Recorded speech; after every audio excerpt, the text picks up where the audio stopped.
আসসালামু আলাইকুম। অনেক সময় দেখা যায় কি আমাদের কম্পিউটার আপডেট হয়, তার কারণে আমাদের মনিটরের স্ক্রিন চেঞ্জ হয়ে যায়।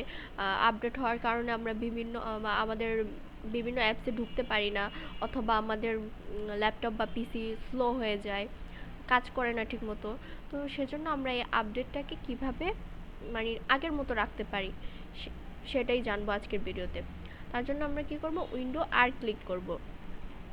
উইন্ডোজ আর ক্লিক করার পর এখানে লিখব SERVICES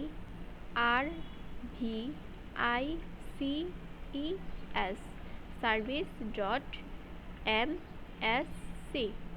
সার্ভিস.msc লেখার পর ওকেতে ক্লিক করব। তারপর এখান থেকে আমরা যাব উইন্ডোজ আপডেট অপশনে।